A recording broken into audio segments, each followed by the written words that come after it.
join us. You're not that late. And after all, you are throwing this party for yourself. Kate, it's been too long. Tell me that you did not. Did not what?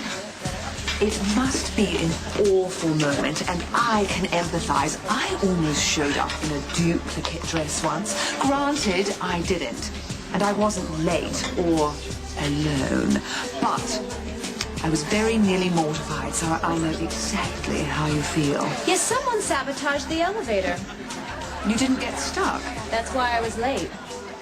It's been quite a year for you, hasn't it? As I understand it, you've been shot twice and still not married. But don't worry, you're among friends. And the dress looks almost as spectacular on you as it does on Carly. Wow. Thank you, Gwyneth. And I'm sorry about the late notice for the party. Next time I'll give you more time to prepare and find something attractive to wear. Absolutely. Thank you. Do you think anyone will notice if I shove Carly down the stairs? Yes, probably. Everyone, I would like to welcome Kate Howard, creator and editor-in-chief of Crimson Magazine, back in her rightful place.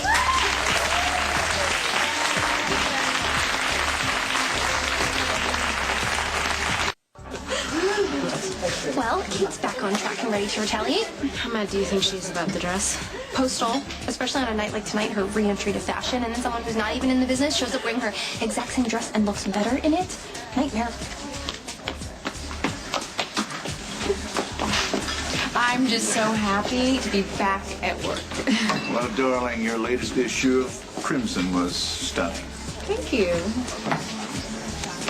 I hope you know what you're doing. My cousin is seriously pissed. Really? Well, Connie better brace herself because I'm just getting started. Carly, what a lovely party. You are a wonderful hostess, whether it's a backyard barbecue or a last-minute cocktail party. Well, thank you, Warren. And I've given a lot of thought to your suggestions about couture. What kind of suggestions? Well, I think real women read magazines. I think real women wear clothes. I don't think all real women are a size 2, and I don't think they all wear stilettos all the time. Speak for yourself.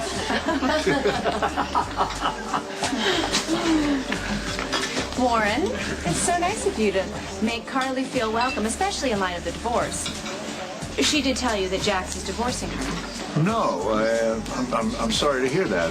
No, We're a lovely actually, couple. I think it has something to do with infidelity. You see, Carly has this little problem controlling herself around her ex-husband. Well, after I caught you and Jax having sex, what was I to do? Could I have a moment with you? Sure. And no matter what Kate says behind my back, clearly it's a very friendly divorce.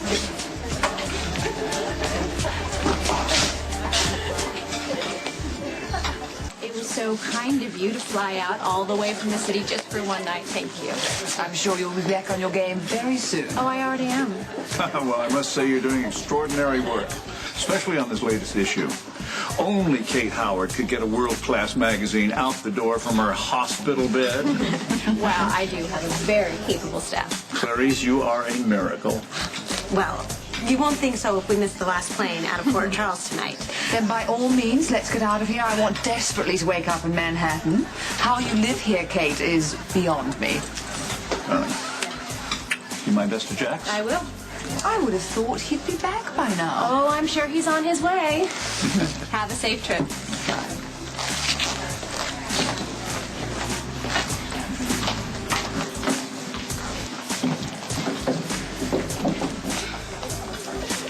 Telling Carly about this dress was blatant sabotage and a betrayal that will not be forgiven.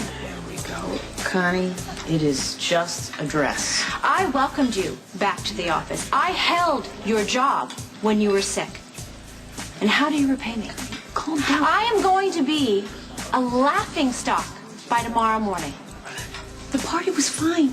All right, everyone had a real good time. They were real happy to see you. None of these people eat anything, but I think the party was lovely. Okay, first, do not call me Connie in public again.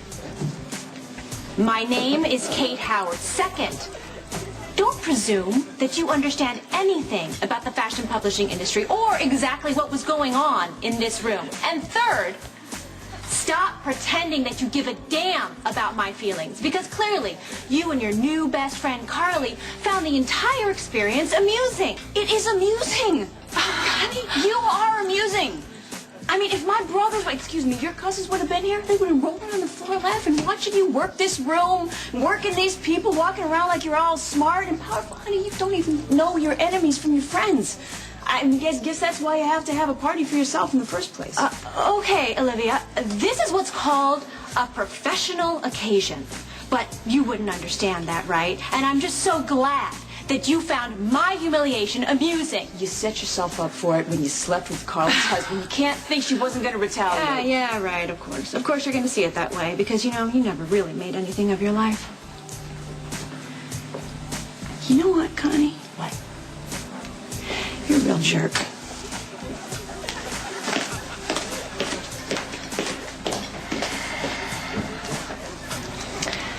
You know, Lulu, I took a real risk hiring you, knowing that competent people stood in line for the position, and I put up with your sloppy work, your tardiness, and I genuinely tried to teach you how to survive in this industry. How do you repay me? With betrayal and sabotage. You leave me no choice, Lulu. For that reason... No, it was me. I was the one that told Carly about your dress.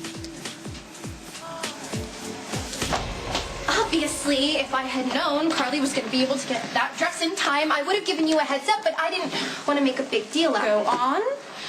I shouldn't have been talking on my phone in the lobby, especially about something as important as that dress. And yes, maybe I let the designer's name slip. I did see Carly pass by, but she owns the hotel, so I didn't think anything of it. Actually, I did think something of it, but I didn't think she was going to be able to pull something like that off. Maxie, I'm very disappointed in you. I know. And I'm sorry, because that was a huge mistake. You, of all people, knew how important this dress was to me, how important this party was to me. I've had so much faith in you, Maxie. You show amazing promise.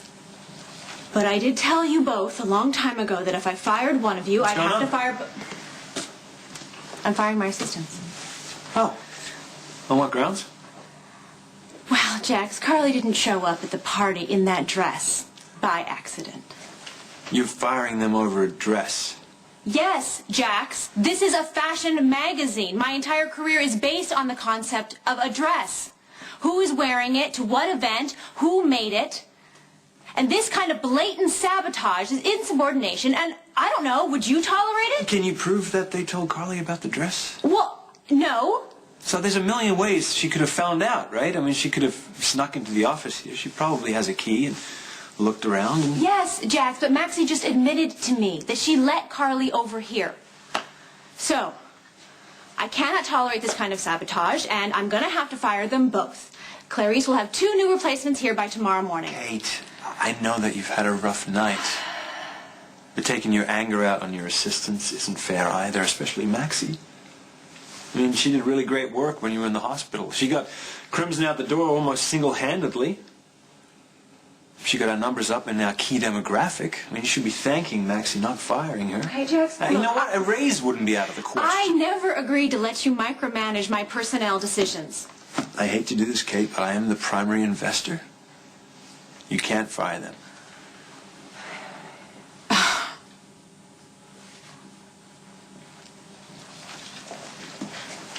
But you are very lucky, and you are on probation until further notice.